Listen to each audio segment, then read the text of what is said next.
Hello, hello, je suis ravie de vous retrouver pour cette guidance Oracle Astro des taureaux et ascendant taureau pour ce mois de février.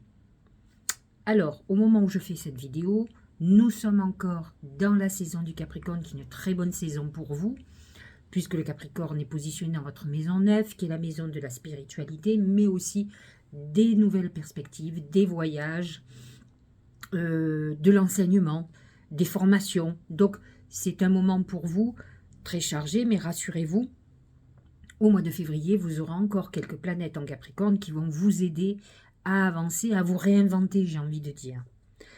La mauvaise nouvelle au mois de janvier, c'est que Pluton quitte votre signe. Alors vous allez dire, vous allez souffler. Ça, c'est vrai. Parce que Pluton quand même a transformé quand même quelque peu votre vie, mais comme il était un signe ami, il n'a pas fait de dégâts dans votre vie, il a transformé en profondeur. Vous avez pu avoir des grosses épreuves parce que Pluton, c'est la mort et la résurrection, donc vous avez pu perdre par exemple du boulot ou votre vie de couple par exemple, mais c'était pour mieux vous transformer et aller vers ce qui vous épanouissait le mieux. Donc à vous de voir, puisque cette maison 9 est une maison de leçons de vie, c'est la maison du Sagittaire, si vous avez compris les leçons. La mauvaise nouvelle, c'est que Pluton vient de s'installer, en tout cas, il n'est pas encore installé au moment où je fais la vidéo, il va s'installer le 21 janvier en Verseau. Alors, il va rester jusqu'au mois de septembre, il va repartir un petit peu en Capricorne 2 mois, et ensuite il s'installera définitivement en Verseau, et on est parti pour 15 ans. Donc c'est vrai que vous n'êtes pas en harmonie avec le Verseau. Ce Pluton est positionné donc en Verseau dans votre maison 10, puisque le Verseau représente la maison 10, qui est la maison de vos ambitions, de votre carrière professionnelle, et bien sûr par opposition, il touche aussi le côté familial. Ce Pluton va amener quelques grincements dedans, des bouleversements très profonds sur votre vision, peut-être de votre avenir, de vos ambitions. Ça peut être difficile, bien entendu, vous allez être confronté à des pertes, bien entendu.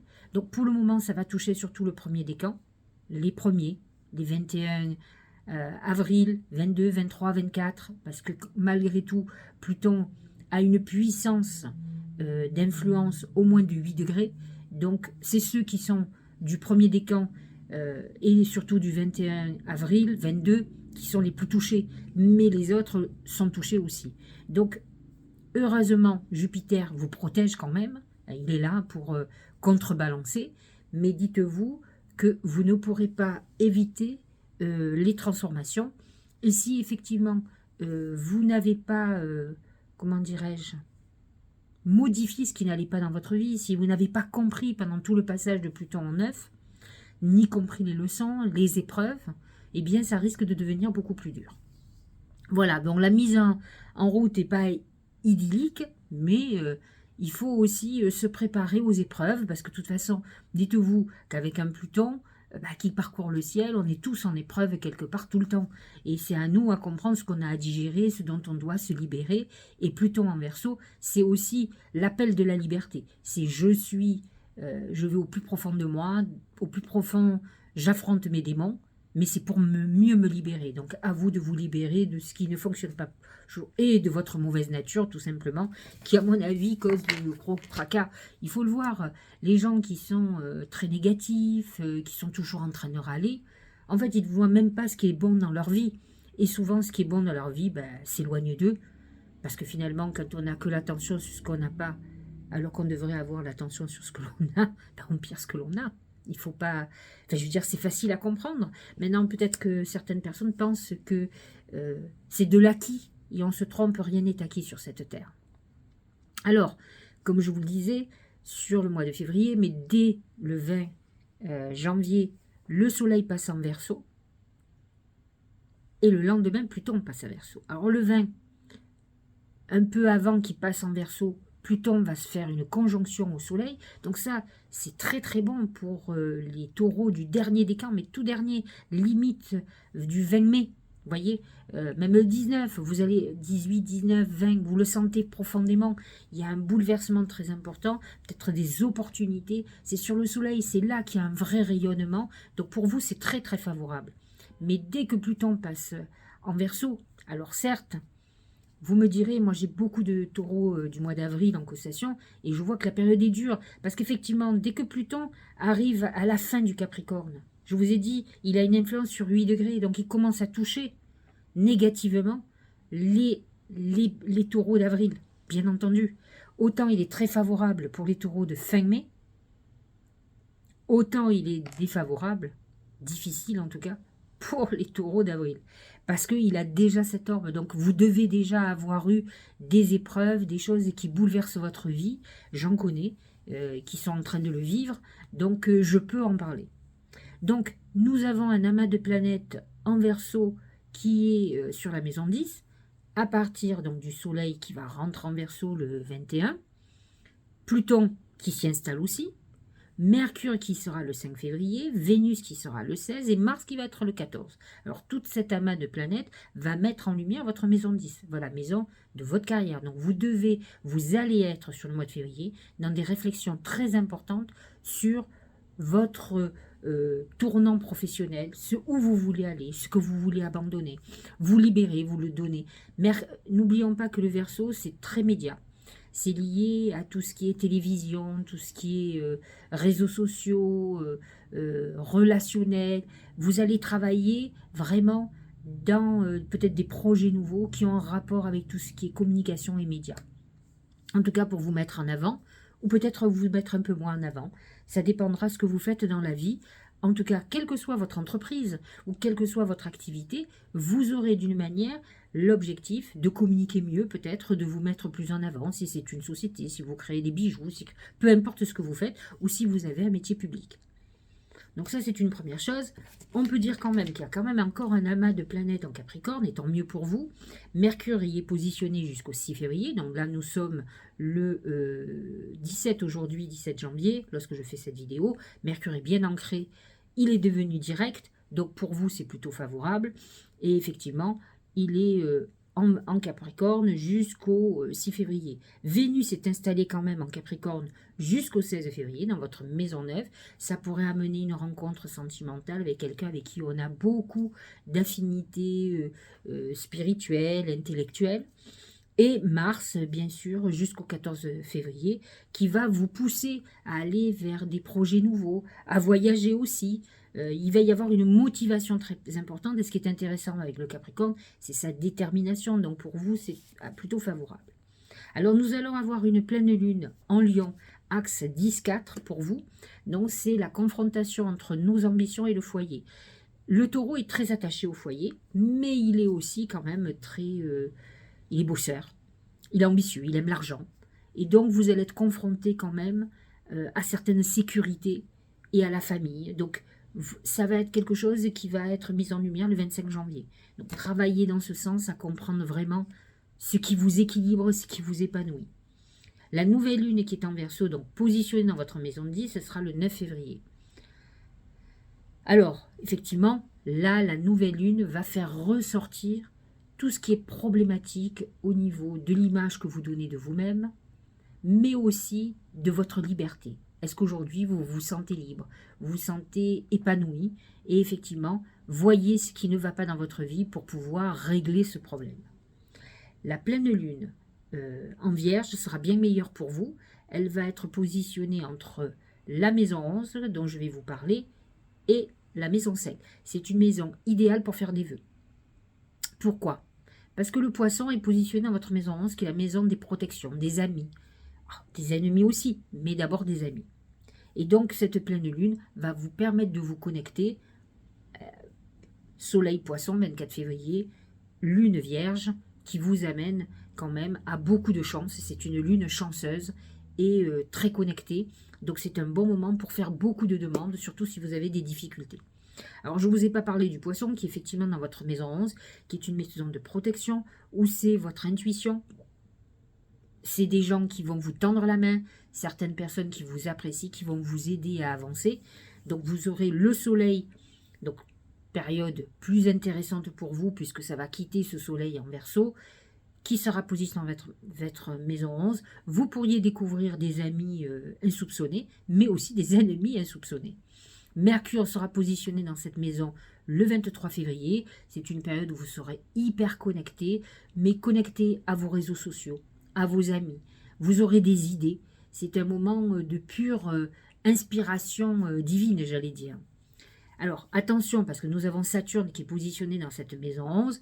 Vous pourriez avoir de l'aide par quelqu'un qui a beaucoup de sagesse, qui est beaucoup plus âgé que vous, qui a un poste important, qui a du poids. Saturne va vous aider dans ce sens-là.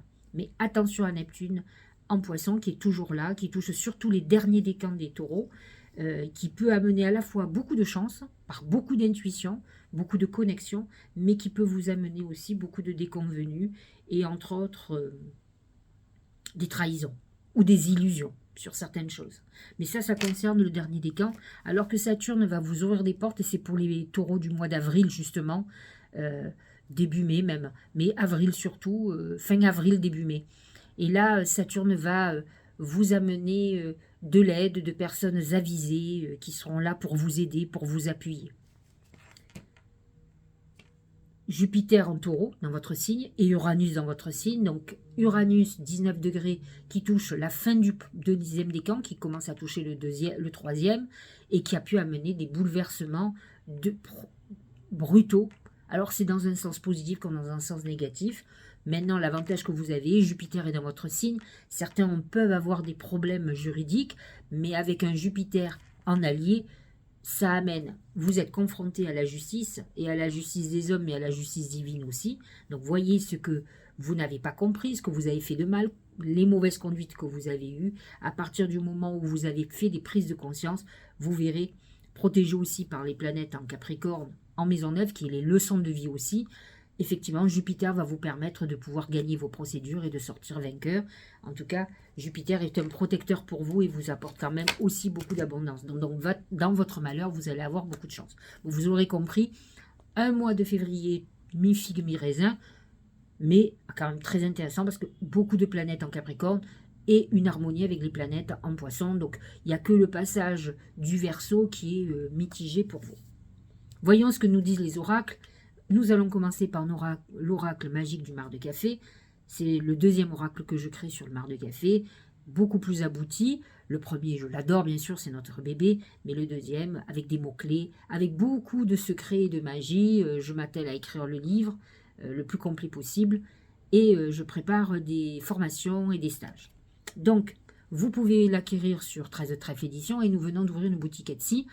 Nous sommes sur Amazon, mais enfin c'est très compliqué Amazon, du coup on ne trouve plus, mais j'arrive pas à régler le problème avec eux, qui n'était pas un problème, mais bon c'est comme ça, ils sont très complexes.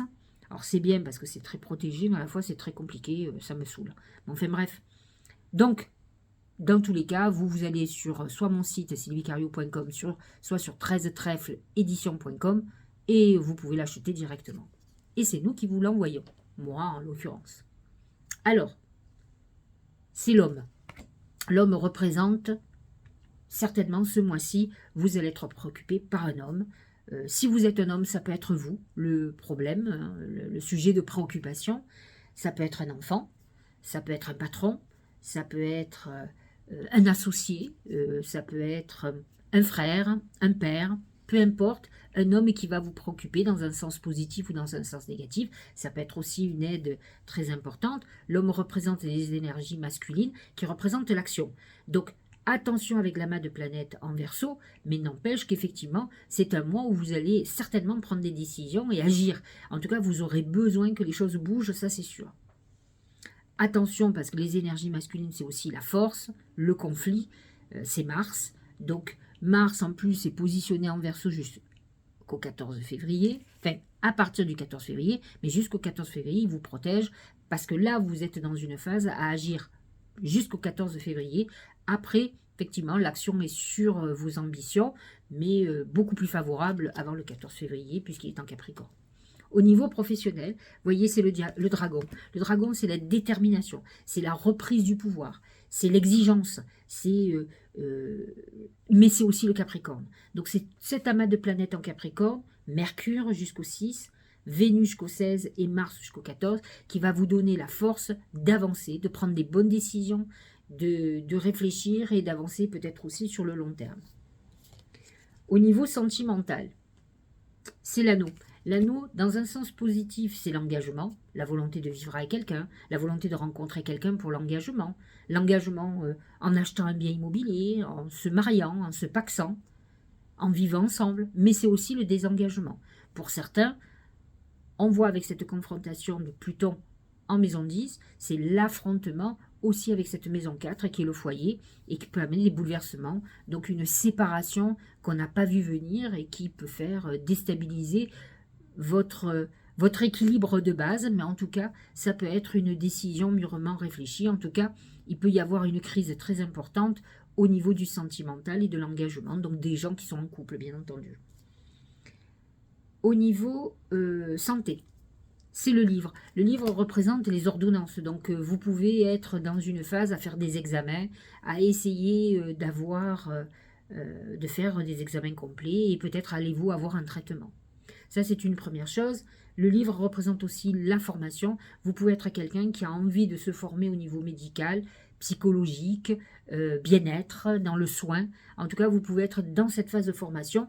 Et je vous avoue qu'avec Mercure en Capricorne, le mois de janvier et une partie du mois de février, vous êtes dans une bonne période pour faire des formations. Pluton vous a poussé, vous pousse encore, il y sera encore en novembre, hein, entre septembre et novembre, donc dites-vous que tout n'est pas clôturé, au contraire, les choses vont se mettre en place et c'est une bonne période pour vous orienter vers le soin. Et je connais beaucoup de taureaux qui ont besoin d'être utiles aussi et qui sont dans le soin. Alors j'ai demandé à mes guides comment la chance allait se manifester ce mois-ci. Ben, regardez, c'est plutôt sympa, c'est le fer à cheval, c'est le coup de bol. C'est la loi d'attraction. Donc, je vous disais que vous aviez une pleine lune très intéressante qui est la pleine lune du 24 février. Ça sera un bon moment pour demander de l'argent, du confort financier, mais vous pouvez le faire à même à la nouvelle lune en Verseau, qui est positionnée quand même dans votre maison 10, même si vous n'êtes pas en harmonie avec le Verseau, elle est connectée à vos ambitions, donc vous pourriez avoir un coup de bol financier ce mois-ci, un truc qui tombe du ciel, mais lorsqu'on a le fer à cheval, on nous parle surtout de l'attraction de la lune, donc il faut l'utiliser là. N'hésitez pas.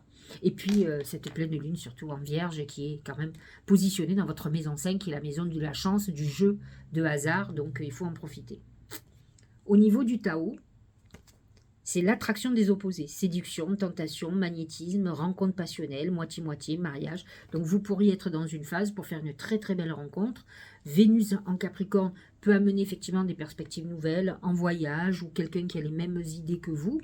Mais Vénus en maison 10, même si la maison 10 c'est les ambitions, en Verseau peut amener quand même une rencontre sur une application de rencontre, sur les réseaux, par le réseau amical, par le réseau professionnel. Une attraction que vous n'avez pas obligatoirement décidé d'ailleurs.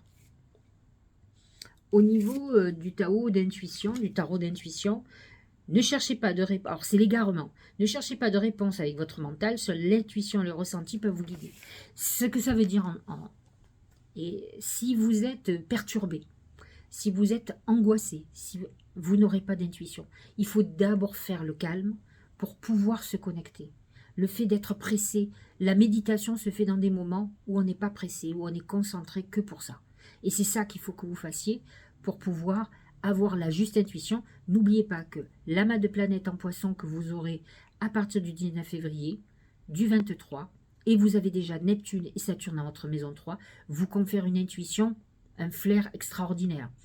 Donc ne l'oubliez pas, même les planètes en Verseau, le Verseau est très connecté à l'univers, donc peuvent vous aider à avancer. Mais il peut amener des perturbations psychologiques aussi. Donc si c'est la perturbation qui prend le dessus sur le mental, ça ne sert à rien de prendre des décisions, il vaut mieux s'apaiser d'abord, avoir une philosophie différente. Et regardez ce que dit le dernier d'ailleurs, c'est méditer. Prends 5 minutes, assieds-toi, détends-toi et respire, fais le vide à l'intérieur de toi, sens ton corps s'apaiser et tout ton être retrouver sa juste place. Il est très important effectivement de vous apaiser, de rechercher ce moment d'apaisement parce que vous pourriez être dans une période un peu difficile où les choses ne tournent pas comme vous imaginiez et vous avez besoin d'avoir toutes vos capacités pour pouvoir prendre les meilleures des décisions. Voilà, j'espère que cette guidance vous aura éclairé.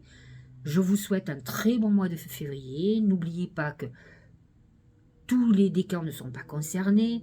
Le taureau continue à avoir des bonnes phases. C'est pas la phase idéale quand c'est la période du Verseau, mais n'empêche qu'elle illumine quand même toutes vos ambitions. Donc c'est le moment d'agir, d'avancer. Seuls les premiers décans, les taureaux d'avril, vont risquer d'être perturbés par cette arrivée de Pluton et de l'amas de planètes en Verseau. Voilà. Je vous embrasse et je vous dis à très bientôt.